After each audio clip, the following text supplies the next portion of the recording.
सुरक्षा इससे होती है। इससे जिनके पास कलम की ताकत होती है वो सुरक्षित होते हैं। जिनके पास कलम की ताकत होती है वो अधिकारों से अधिकार विहीन नहीं होते और अधिकार उनकी जेब में होते हैं और वो लोगों को भी कुछ दे सकते हैं। इससे तो आप खुद भी कर सकती हो। लेकिन बड़े पैमाने पे बहन बेटियां तब सुरक्षित रहेंगी, महिलाओं के साथ अन्याय तब बंद होगा जब आपके लोगों पे कलम के अधिकार आएगी, कलम की ताकत आएगी, कलम के अधिकार आएगी, कलम की ताकत आएगी। ठीक है, जिनका राज होता है ना उनके साथ अन्याय नहीं होता है और जिनका राज नहीं होता उनके साथ अन्याय होता है। तो बताओ इससे रक्षा करवाती है, इससे तो भी करवानी।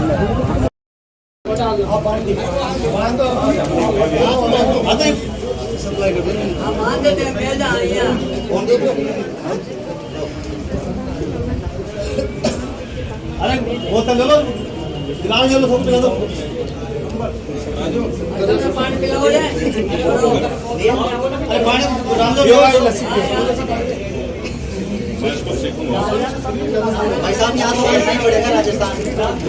आपको आप गुजरात क्या सीखो, गुजरात एक जगह रुकता थोड़ा।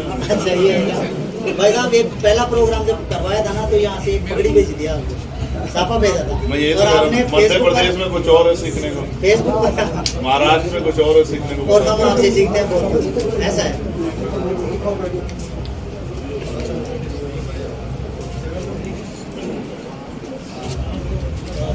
ये आपके ऊपर कितनी अच्छी लग रही है। अब हमारे सामने आपके ऊपर बहुत बढ़िया।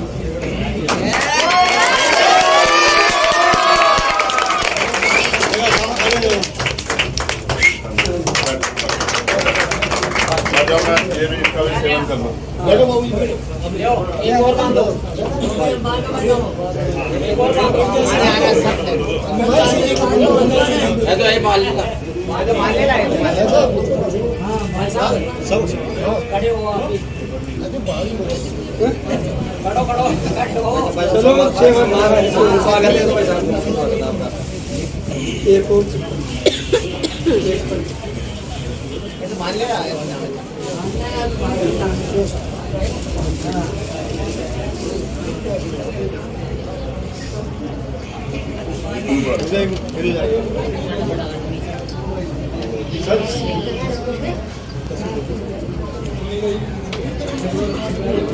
लपेटोरी दे दो। सत्यपाल जी चौधरी जी है हमारे बीच में, प्रदेश प्रभारी,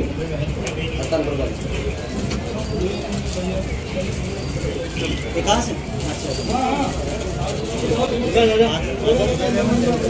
विकास आ जाओ। ये प्रजापत समाज की तरफ से ये इनकी टीम आई है।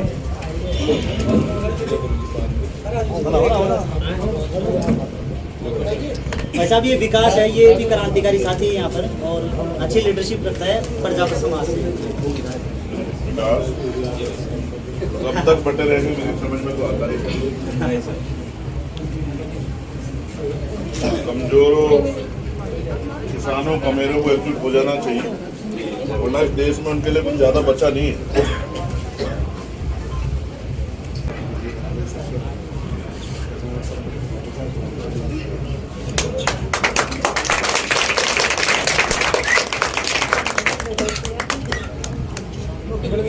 हाँ तो वो कोई बात नहीं, मेरी पकड़ वैसी ढीली नहीं है।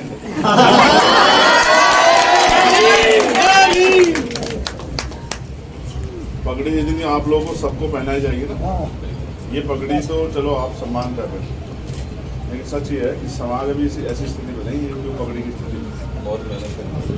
हाँ तो रोज पगड़ी राजस्थान में उछाली जाती है, किसान कमेरों में, और सब चाहे वो किन परिस्थितियों में उछाले जाते हैं, मुझसे देख के मैं मत कह रहा हूँ, मैं तो देख रहा हूँ जितने छह।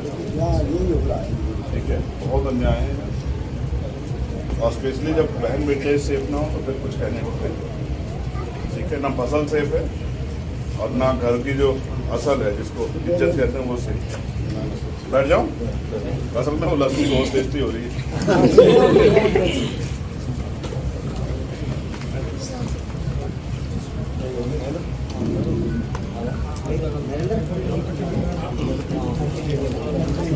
नरेंद्र जी मैंने जी कैसे आशीर्वाद है बड़ा पीठ पीछे से भी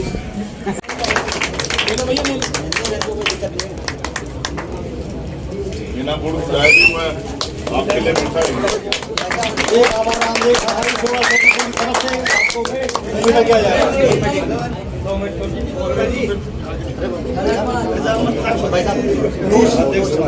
आज यहाँ हमारे बीच में भीम आर्मी चीफ और 2 मिनट भाई, मैं तो चाहूंगा कि एक बार जोरदार अपने लिए भी तालियां बजा लो, क्योंकि ये मुहिम हम सब लोगों की मुहिम है। एक बार जोरदार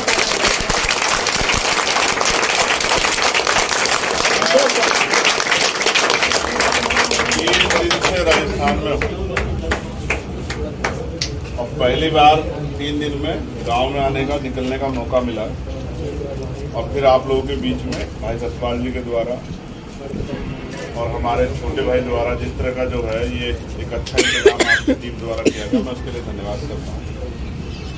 आप ये जानते हैं कि मेरी तो आदत है कि मैं अगर एक भी दिन काम से ना जुड़ूं तो मुझे चैन से नींद नहीं आती, क्योंकि मैं देश भर में घूमता हूँ। मैंने इतने तरह से इस देश के हक वंचित समाज को, किसानों को, कमेरों को, मजदूरों को, महिलाओं को शोषण का शिकार होते देखा है कि मैं समझता हूँ कि क्या पता कौन सा दिन आखिरी हो, लेकिन जब तक भी जीवन है लोगों को जगाता रहूं।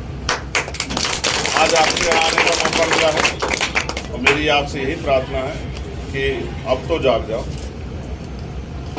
देश को आज़ाद हुए 75 साल हो गए हैं, सबके दिन बदल गए, आपके भी बदल जाएं तो बहुत अच्छा होगा। लेकिन बदलने का एकमात्र रास्ता है, पहले जब राजतंत्र था तो युद्ध होते थे, तलवारें भाले चलते थे, ऊंट घोड़ों पे युद्ध होते थे। अब बाबा साहब अम्बेडकर के अथक प्रयास से आपको वोट की शक्ति मिली, अपने लोगों को ताकत देके अपनी ताकत बना लो तो आपकी समस्या का हल हो जाएगा। वरना अगर मैं दर्द गिनाऊंगा तो फिर वो अच्छा नहीं है। जो पढ़े लिखे लोग हैं वो सब जानते हैं कि राजस्थान में क्या होता है, और स्पेशली जो नौजवानों के साथ ठगी हो रही है वो किसी छिपी भी नहीं। मैंने हमारे दूसरे प्रदेशों में तो पेपर जो है एक आधा आदमी लीक करता है, यहाँ तो पूरी पूरी बस बैठ के पेपर लीक करती है। अच्छा, अगर पेपर लीक होंगे, भर्तियां नहीं आएंगी, घोटाले होंगे, तो इससे नुकसान किसका होगा? नुकसान उनका होगा जिनका हक बैठता है। तो आपका भी इतना ही हक है जितना और लोगों का है, तो अपने हक को कैसे लोगे? आज संविधान खतरे में है, संविधान कैसे बचेगा? जब तक संविधान विरोधी ताकतें सत्ता में बैठ रही, कैसे बच जाएगा? तो आपको उनको हटाना भी है और अपने लोगों को बिठाना भी है। इसलिए मैं आपसे अपील करूंगा कि इस बार आप आज़ाद समाज पार्टी की मुहिम में जुड़ के इसको मदद कराएं, हमें ताकत दें कि इस लड़ाई को मजबूत से लड़ पाएं। और इस सम्मान के लिए मैं आपका धन्यवाद करता हूँ। मैं यहाँ इस जमात में पैदा हुआ हूँ, मेरा आपसे एक रिश्ता है कि जब तक मैं हूँ तब तक हर दिन मैं इस लड़ाई को लड़ता हूँ। इस प्यार मैं भी चाहता हूँ जैसा सवेरा है, महिलाओं से मैं कुछ नहीं कहूँगा ज़्यादा। आज वो हमारे साथ चल रही थी, ये बड़े हिम्मत की बात थी। वो घर से निकल के हमारे पास, जब उन्होंने मुझे लाठी भेज दी तब मैंने उनको बताया कि लाठी से लड़ाई नहीं जीती जाएगी, कलम से जीती जाएगी। एक आखिरी बात मुझे कहनी है आपसे, परिवर्तन प्रकृति का नियम, लेकिन कोई भी परिवर्तन बिना शक्ति के नहीं होता, और शक्ति संगठन में है। जब तक आप संगठित नहीं होंगे और मन से मन में नहीं ठानोगे तब तक नहीं बदलाव होगा। अगर आप इन्हीं दिनों में खुश हैं जो आज आपके आसपास हैं तो बहुत अच्छी बात है, और आप भविष्य के खतरे से आप परिचित नहीं है तो फिर तो बहुत अच्छी बात है। अगर खतरे में परिचित हो गए तो आज समझ जाओ कि देश में कुछ बचा नहीं। कब आपकी जमीनों पे, आपके घरों पे, आपके साधनों पे सरकार अपना हक बना ले और आपको कह दे कि गुलामी का जीवन जियो, वो दिन दूर नहीं है।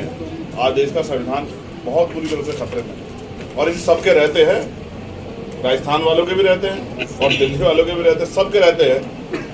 चोर चोर मौसेरे भाई सब रिश्तेदार हैं, कोई अलग अलग नहीं है, बात याद रखना। तो इसलिए आप अपनी बनाओ, जब तक आपकी नहीं बनेगी। ये हमारे बीच हमारी छोटी बहन बैठी है, इनके भाई ने, जो हमारा भी छोटा भाई था, सुसाइड किया, ओम प्रकाश अगर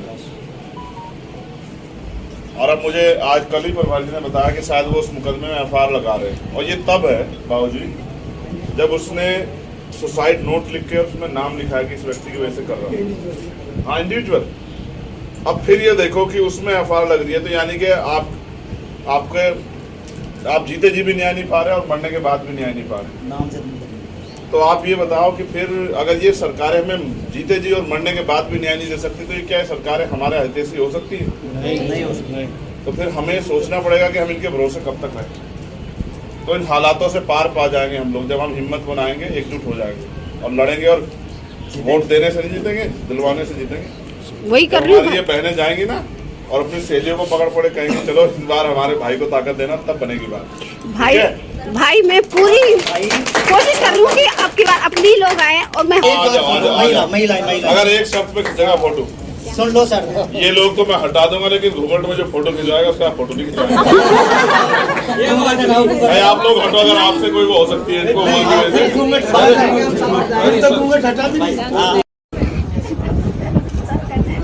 स्कूल में क्यों जाते हो, मंदिर में क्यों नहीं पढ़ता बच्चा, और डॉक्टर मंदिर में क्यों नहीं रहता? आप समझो मैं क्या समझा रहा हूँ आपको।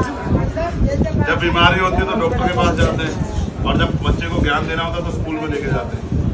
आपकी जिंदगी भी तब बदलेगी, हाथ जोड़ने से नहीं बदलेगी। जब आप अपनी ताकत बनाओगे तब बदलेगी। ठीक है ना? ताकत मुझे सच में विश्वास नहीं था कि किसी पेन से माहौल में आपसे बात करने का मौका मिलेगा। आप मुझसे बेहतर जानते हैं राजस्थान। मैं सरकारों को तो जानता हूं कि सरकारें क्या कर रही है, किस तरह धोखा दे रही है, लेकिन राजस्थान में क्या है, राजस्थान किन परिस्थितियों में, ये मुझसे बेहतर आप जानते हैं। आप अपने आप तय कर लो आज के हालातों में आने वाला कल कैसा होने वाला है। आज अभी मुझसे आपने आके कहा कि भाई संविधान बचा लो। आप ये बताओ, जब संविधान विरोधी ताकतें सत्ता में रहकर ताकतवर होती रही, कैसे बचेगा संविधान? और जिनको यहाँ ताकत दी गई उनको 2 अप्रैल 2018 के बाद ये सोचा था कि भाई ये हमारी रक्षा करेंगे। इनके सरकार में तो कैसे खाल उतरी है, आप ये देखो। तो समझ नहीं रहे, लोकतंत्र अमीरों के लिए थोड़ा ही है, लोकतंत्र तो गरीबों के लिए है। अमीर तो राजतंत्र में बहुत लंबे समय तक खुशहाल रहे हैं, लेकिन गरीब किस तरह से बराबर हो, उनको भी स्वाभिमान सम्मान का जीवन मिले, उन पे होने वाले अत्याचार बंद हो जाए, किसानों को इनकी फसल का दाम मिले, मजदूर को न्यूनतम वेतन मिले और सब लोग रोटी कपड़ा मकान की समस्या ना हो। इसलिए तो लोकतंत्र है। सरकार कोई मालिक थोड़ा ही, सरकार तो आप चुनते हैं, जिसे आप चुनते हैं, जिसकी जो आपकी ताकत से बनता है वो आपसे ताकतवर थोड़ा ही हो सकता है। लेकिन आप आज के लोकतंत्र में नेता अपने आप को ताकतवर मानते हैं। खामियाजा ये है कि हम लोग जागरूक रहिए। ये सारे नेता ठीक हो जाएंगे जब आप अपनी ताकत बनाओ। मैं तो आपसे आग्रह करूँगा, अगर वास्तविकता में आप संविधान बचाना चाहते हैं और वास्तविकता में आप अपने आप से प्यार करते हैं, अपने लोगों से प्यार करते हैं, अपने हक अधिकार और संविधान से प्यार करते हैं, तो भाई इस बार किसी की चालाकी में नहीं आना, अपनी ताकत बनानी। जब आपके पास ताकत होगी, आपके बीच का नेता होगा, तो आपको किसी के पास नहीं जाना पड़ेगा। तो मैं तो आपके साथ कल भी था, आज भी हूँ और जब तक रहूँगा, हमेशा नहीं, जब तक मेरे शरीर में लहू का आखिरी कतरा है। और याद रखो, मेरे जाने के बाद मेरी हड्डियाँ भी काम आएंगी, तुम्हारे इस बात को याद रखो। ठीक है? ये वो जिसने सुसाइड किया अजमेर से। और आज अभी क्या हो रहा है, ये सरकार में उस मामले में FIR लग रही है और उसने सुसाइड नोट छोड़ा था। कहते हैं न्याय जन्मसिद्ध अधिकार है। किस चीज का जन्मसिद्ध अधिकार है? उसने सुसाइड नोट में लिखा। और वो क्यों मरा? पढ़ा लिखा बच्चा, वो नौकरी कर रहा था इसलिए मरा, क्योंकि वो अपने पिता के सम्मान की रक्षा नहीं कर पाया, क्योंकि पुलिस और सरकार ने मिलकर अपमान होने के बावजूद भी न्याय नहीं दिया। आज ये दिन रात घर छोड़ के हमारे साथ निकल के इस आंदोलन को आगे बढ़ाने का काम कर रही है। क्यों? क्योंकि और किसी भाई के साथ ऐसा ना हो। हमारी सबकी जिम्मेदारी बैठती है कि हम अपनी ताकत को पहचानें। चलो चलो चलो चल गई।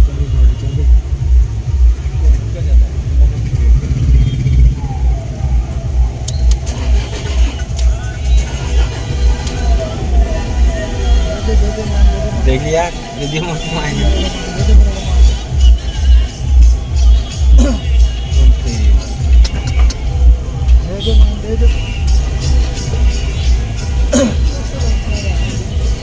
देखो एक गाड़िया नहीं आई थी, लड़ी थी और नहीं एक गाड़िया वो जुड़ी है। कौन सी पुरानी है? आज जुड़ी है 2-3 गाड़ियाँ ऐसे, एक नहीं जुड़ी, एक क्या जुड़ी। 5 गाड़ियां जुड़ी और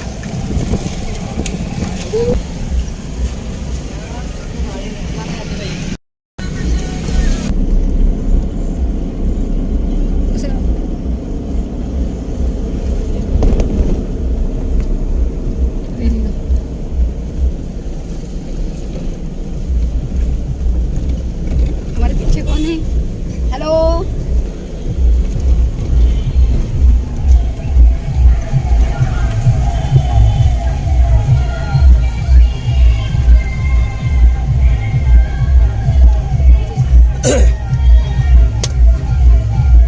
ये